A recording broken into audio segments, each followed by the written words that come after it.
Hello everyone, welcome to the new topic discussion.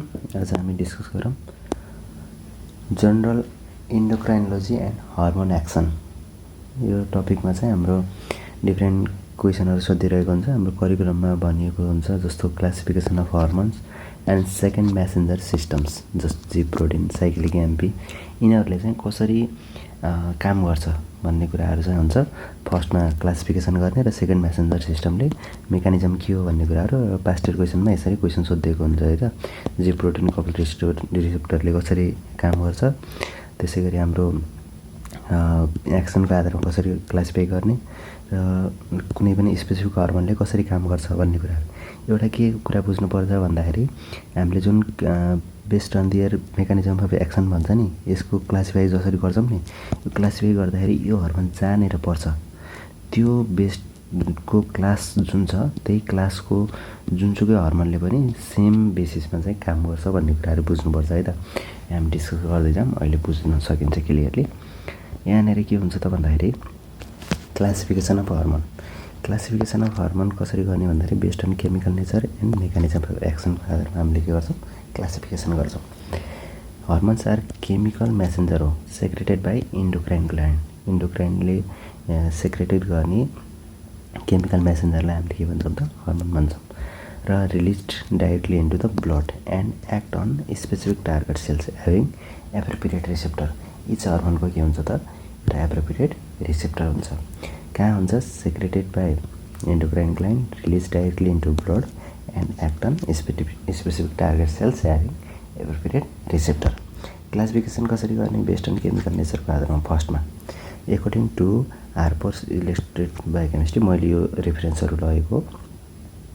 Hormones are chemically classified into 3 majors group. 3टा मेजर्स ग्रुपमा यो इक्जाममा लेख्न पर्दैन होइन, हार्पर्स यो भनेर लेख्न पर्दैन, खाली लेख्ने hormones are chemically classified into 3 major group. Peptide and protein hormones. फर्स्टमा यसको डेफिनेसन भनेको hormones composed of amino acid chains, जसले चाहिँ जस्तो short peptide long protein chains. यसरी चाहिँ हाम्रो एमाइनो एसिड चेन्सहरू कम्पोज गरेको छ भने त्यसलाई हामीले पेप्टाइड प्रोटिन हर्मोन भन्छौँ।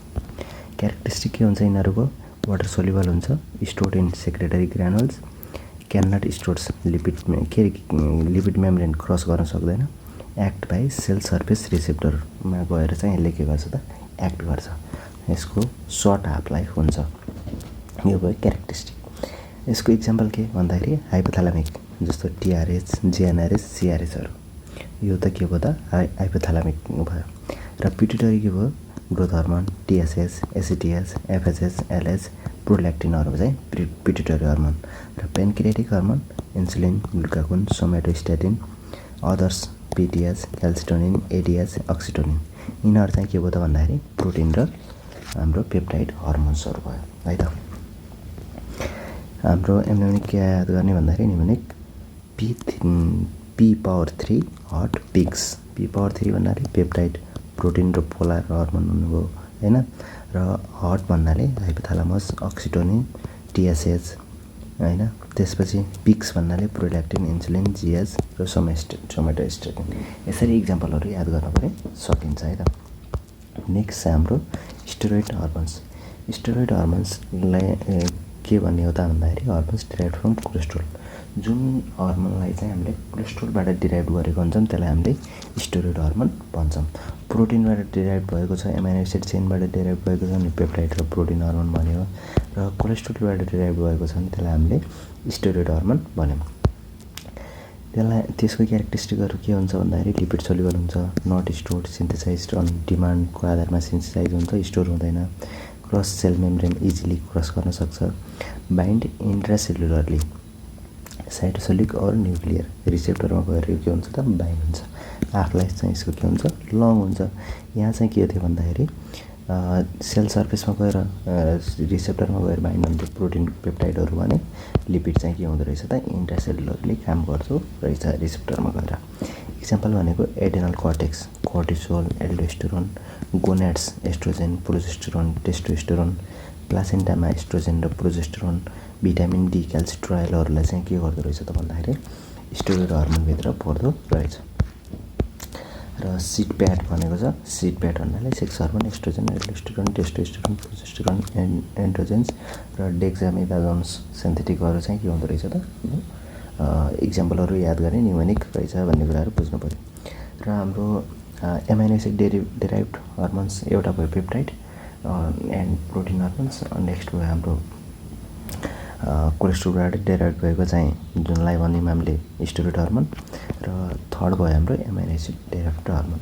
एमाइनो एसिड डेराइभ्ड हर्मोनहरू जस्तो डेराइभ फ्रम सिङ्गल एमाइनो एसिडबाट डेराइभ भएको हुन्छ, मेनली टाइरोसिन एन्ड ट्रिप्टोफेनबाट। मेनली टाइरोसिन र ट्रिप्टोफेनबाट डेराइभ भएको छ र सिङ्गल एमाइनो एसिड बनेको छ भने त्यसलाई हामीले एमाइनो एसिड डेराइभ्ड हर्मोन भन्छौँ। सब क्लासिफिकेसन हेर्नु पऱ्यो नि, टाइरोसिन र ट्रिप्टोफेन भनेको छ नि त।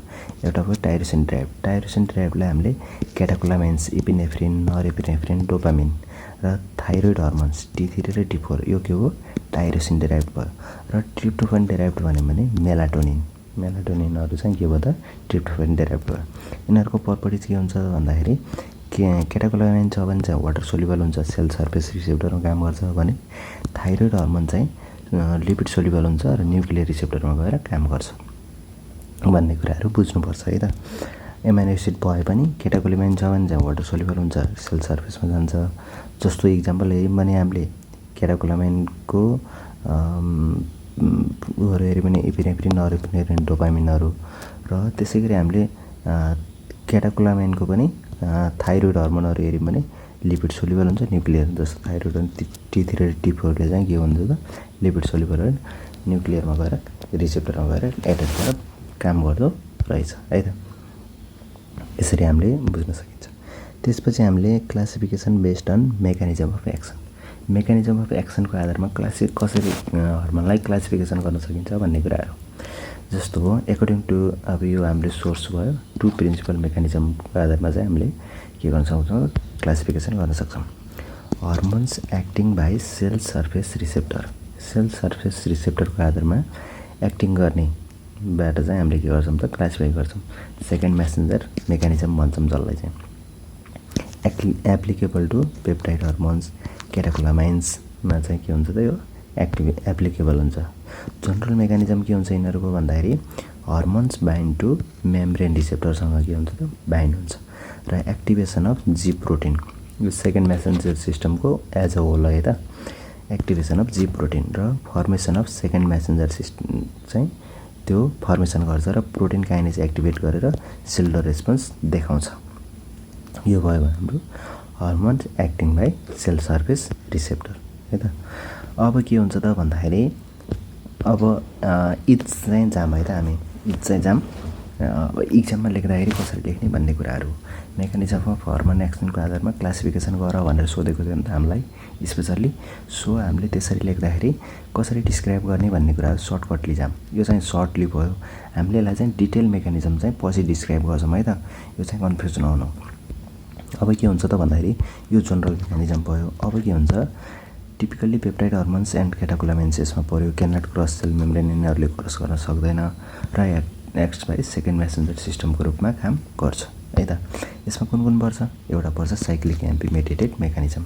हर्मोन्सहरू कुन पर्छन् यसमा भन्दाखेरि adrenocorticotropic hormones, thyroid stimulating hormone, follicle stimulating hormone, luteinizing hormone, glucagon, त्यसपछि हाम्रो प्याराथाइरोइड हर्मोन, एन्टिडायुरेटिक हर्मोन, यिनीहरू चाहिँ के पर्छ त भन्दाखेरि साइक्लिक एम्पी मेडिएटेड मेकानिजमको आधारमा चाहिँ काम गर्छ। थाइरोइड स्टिमुलेटिङ हर्मोन हो है त यो T3 र T4, थाइरोइड हर्मोन चाहिँ होइन, यो कन्फ्युज नहुनु। यसको मेकानिजम के हुन्छ, हर्मोन आएर रिसेप्टरमा बाइन्ड भयो, जी प्रोटिन एक्टिभेसन भयो, एडिनाइल साइक्लेज बन्यो र साइक्लिक एडिनोसिन मोनोफस्फेट फर्मेसन भएर प्रोटिन काइनेज एक्टिभेसन हुने बित्तिकै सेलुलर रेस्पोन्सहरू देखियो। यो भयो हाम्रो एउटा सेल सर्फेस रिसेप्टरमा hormones acting by cell surface रिसेप्टरको फर्स्ट भनेको cyclic AMP mediated mechanism. Second भनेको IP3 र DAG क्याल्सियम मेडिएटेड मेकानिजम भयो। त्यसमा के हुन्छ, हर्मोनहरू gonadotropin releasing hormone, thyrotropin releasing hormone, oxytocin, antidiuretic hormone जुन चाहिँ भ्यासोप्रेसिन एक्टिङ अन V1 रिसेप्टर त्यसै गरी एन्जियोटेन्सिन 2 यिनीहरूले चाहिँ के को बेसिसमा काम गर्दो रहेछन् त भन्दाखेरि आइपी3 र डिएजी सेल सर्फेस रिसेप्टरमा गएर काम गर्दो रहेछ। अब मेकानिजम कसरी हुन्छ? हर्मोन बाइन्ड्स टु रिसेप्टरमा बाइन्ड भयो र यिनीहरूले फस्फोलाइपेज सीलाई एक्टिभेट गरायो र inositol triphosphate and diacyl glycerol formation गरायो। फस्फोलाइपेज सीले चाहिँ एक्टिभेट भएर inositol triphosphate and diacyl glycerol formation गरायो र इन्ट्रासेलुलर क्याल्सियम रिलिज गरायो। रिलिज गराइसकेपछि प्रोटिन काइनेज एक्टिभेसन भयो र सेलुलर रेस्पोन्स देखायो। नेक्स्ट हाम्रो tyrosine kinase receptor mechanism. Tyrosine kinase receptor मेकानिजमको बेसिसमा काम गर्ने भनेको हर्मोनहरू इन्सुलिन लाइक ग्रोथ फ्याक्टर 1हरूले चाहिँ टाइरोसिन काइनेज रिसेप्टर मेकानिजमको आधारमा काम गर्दो रहेछ। मेकानिजम कसरी देखाउँछ भन्दाखेरि hormone binds to receptor with intrinsic enzyme activity हैन, अनि त्यसपछि रिसेप्टर अटोफस्फोराइलेसन भएर चाहिँ डाउन स्ट्रिम सिग्नलिङ क्यास्केड बन्दो रहेछ र फिजियोलोजिकल रेस्पोन्स देखाउँदो रहेछ। र एउटा भयो हाम्रो hormones acting by cell surface receptor. दोस्रो के हुन्छ? Hormones acting by intracellular receptor. यो भयो सेल सर्फेसको आधारमा। सेल सर्फेसको आधारमा हाम्रो साइक्लिक एमपी मेडिएटेड मेकानिजम र हाम्रो क्याल्सियम मेडिएटेड मेकानिजम र टाइरोसिन काइनेज रिसेप्टर मेकानिजम भयो हैन। अब के हुन्छ भन्दाखेरि भयो इन्ट्रासेलुलर रिसेप्टर जिन ट्रान्सक्रिप्सन मेकानिजमको आधारमा है त। Applicable to steroid hormone, thyroid hormone र भिटामिन डी यिनीहरूको बेस हर्मोनहरू चाहिँ केबाट काम गर्दो रहेछ? Hormones acting by intracellular receptor. General mechanism के हुन्छ? Hormone enters cell. यिनीहरूले चाहिँ के गर्थ्यो? सर्फेसमा आएर बाइन्ड हुन्थ्यो। यिनीहरू चाहिँ डाइरेक्टली के गर्छ? सेलमा इन्टर हुन्छ। सेलमा इन्टर भइसकेपछि बाइन्ड्स इन्ट्रासेलुलर रिसेप्टरमा बाइन्ड भयो र hormone receptor complex bind DNA. अब रिसेप्टर र हर्मोन बाइन्ड भइसक्यो, यो दुईवटा चाहिँ कहाँ गयो त? कम्प्लेक्स बाइन्ड डिएनएसँग बाइन्ड भयो र त्यो डिएनएलाई ट्रान्सक्रिप्सन गरायो, ट्रान्सक्रिप्सन अफ एमआरएनए। पहिला चाहिँ डिएनएको जिनलाई चाहिँ हाम्रो के गरायो? एमआरएनए बनायो, ट्रान्सक्रिप्सन अफ एमआरएनए र न्यू प्रोटिनहरू सिन्थेसिस गरायो र न्यू प्रोटिन सिन्थेसिस गरेपछि त्यो प्रोटिनले चाहिँ के गर्यो त? प्रोपरली काम गर्यो। यो जनरल भयो। अब यसकै बेसिसमा कुन कुन हर्मोन बाट काम गर्छ भन्ने कुराहरू जस्तो hormones acting by intracellular receptor भन्यो, typically steroid hormone, thyroid hormone र vitamin D. Hormones cross cell membrane bind cytoplasmic nuclear receptor. Hormone receptor complex bind डिएनएलाई बाइन्ड गर्यो, रेगुलेट्स ट्रान्सक्रिप्सनलाई रेगुलेट गर्यो र न्यू प्रोटिन सिन्थेसिस भएर सेलुलर इफेक्ट देखायो। Cortisol, aldosterone, estrogen, progesterone, testosterone, triiodothyronine, thyroxine, क्याल्सिट्रायलहरू चाहिँ के गर्यो त? यिनीहरूले चाहिँ हर्मोन्स एक्टिङ बाई इन्ट्रासेलुलर रिसेप्टरको आधारमा काम गर्यो है त। हामीले लेख्दाखेरि यो डेफिनेसन र इक्जाम्पल लेखेर अनि पछि चाहिँ यो एप्लिकल हुन्छ र जनरल मेकानिजम यो हुन्छ भनेर पनि लेख्न सकिन्छ है त। र comparison of peptide versus steroid hormone भनेर पनि कहिलेकाहीँ सोधिएको हुन्छ। सो हामीले यसरी लेख्न नि सकिन्छ। फिचर्सहरू भनेको solubility, peptide hormone water soluble हुन्छ भने स्टेरोइड हर्मोन लिपिड सोल्युबल हुन्छ। स्टोरेज हेऱ्यो भने स्टोरेज सेक्रेटरी ग्रानुल्समा पेप्टाइड हर्मोन सेक्रेट्स हुन्छ भने स्टेरोइड हर्मोन चाहिँ सेक्रेट हुँदैन, सिन्थेसाइज अन डिमान्डको आधारमा सेक्रेट हुन्छ। रिसेप्टर टाइप भनेको पेप्टाइड हर्मोन सेल सर्फेसमा काम गर्छ भने हाम्रो स्टेरोइड हर्मोन चाहिँ इन्ट्रासेलुलरली साइटोसोलिक र न्युक्लियर रिसेप्टरमा गएर काम गर्छ। मेकानिजम हेऱ्यौँ भने चाहिँ सेकेन्ड मेसेन्जर सिस्टमको बेसमा काम गर्छ भने यसले चाहिँ जिन ट्रान्सक्रिप्सन रेगुलेसन गराएर चाहिँ स्टेरोइड हर्मोनले काम गर्छ। अनसेट अफ एक्सन हेऱ्यौँ भने पेप्टाइड हर्मोनले ऱ्यापिड एक्सन दिन्छ भने स्टेरोइड हर्मोनले स्लो एक्सन दिन्छ। ड्युरेसन अफ एक्सन हेऱ्यौँ भने पेप्टाइड हर्मोनको सर्ट हुन्छ भने स्टेरोइड हर्मोनको लङ हुन्छ। अब क्लिनिकल एन्ड ल्याबोरेटरी इम्पोर्टेन्स के छ त भन्दाखेरि peptide hormones measured by enzyme link immunosorbent assay, radioimmunoassay, chemical assay use गरेर गर्न सकिन्छ भने स्टेरोइड हर्मोन चाहिँ measured by liquid chromatography, mass spectrometry, immunoassay गरेर चाहिँ गर्न सकिन्छ। Defects in hormone actions cause hormone resistance सिन्ड्रोमहरू देखाउन सक्छ। जस्तो पेप्टाइड हर्मोन रेजिस्टेन्स भयो भने चाहिँ स्युडो हाइपोप्याराथाइरोइडिजम हुन्छ भने स्टेरोइड हर्मोन रेजिस्टेन्स भयो भने चाहिँ रेयर जेनेटिक सिन्ड्रोम, सेकेन्ड म्यासनल डिफेक्ट भयो भने फ्यामिलियल ग्लुकागोन रेजिस्टेन्स जस्ता हाम्रो डिफ्रेन्ट कजेसहरू चाहिँ देखिन सकिन्छ, डिफ्रेन्ट सिन्ड्रोमहरू देख्न सकिन्छ है त। र classification of hormone based on सोल्युबिलिटीको आधारमा हर्मोनलाई चाहिँ जस्तो बेस्ड अन सोल्युबिलिटी भन्नु पऱ्यो नि, hormone can be classified based on their solubility in water or lipid which determines how they travel in blood enter target cells and act भन्ने कुराहरू छ। Water soluble hormones hydrophilic polar हुन्छ, polar भन्छ जसलाई चाहिँ क्यारेक्टरिस्टिक के हुन्छ भन्दाखेरि डिजल्भ इजिली इन प्लाज्मामा डिजल्भ हुन सक्छ, सर्कुलेट फ्रिली हुन्छ किनभने यो वाटर सोल्युबल हो, नो क्यारियर निडेड, क्यारियरहरू चाहिँदैन, cannot cross the lipid bilayer, अब सेलभित्र इन्टर गर्न सकेन, बाइन्ड टु सेल सर्भिस रिसेप्टरमा बाइन्ड हुनु पर्यो र एक्ट बाई सेकेन्ड म्यासेन्जर सिस्टमको रूपमा काम गर्छ जस्तो साइक्लिक एमपी, आइपी3 डिएजी, टाइरोसिन काइनेसको रूपमा र ऱ्यापिड अनसेट सर्ट ड्युरेसनको हुन्छ भने storing vesicles release by exocyte release भएर चाहिँ यो रिलिज हुन्छ। इक्जाम्पल जस्तो peptide and protein hormone, insulin, glucagon, GH, prolactin, ACTH, FSH, LH, TSH, PTH, क्याल्सिटोनिनहरू चाहिँ के भयो त पेप्टाइड र प्रोटिन हर्मोन पनि वाटर सोल्युबल हो र क्याटाकोलामाइन्सहरू जस्तो इपिनेफ्रिन, नरइपिनेफ्रिन, डोपामिनहरू चाहिँ के हो त हाम्रो वाटर सोल्युबल नै हो। Mechanism of action mind membrane रिसेप्टरमा बाइन्ड भयो, सेकेन्ड मेसेन्जर सिस्टम एक्टिभेसन गरेर सेलुलर इफेक्टहरू देखाए। वाटर पिक्स भनेर याद गर्न सकिन्छ, वाटर भनेको वाटर सोल्युबल, पिक्स भनेको पेप्टाइड्स, इन्सुलिन, ग्रोथ हर्मोन र क्याटाकोलामाइन्सहरू हाम्रो वाटर सोल्युबल हुन्छ भन्ने कुराहरू। नेक्स्ट भनेको लिपिड सोल्युबल हर्मोन्स।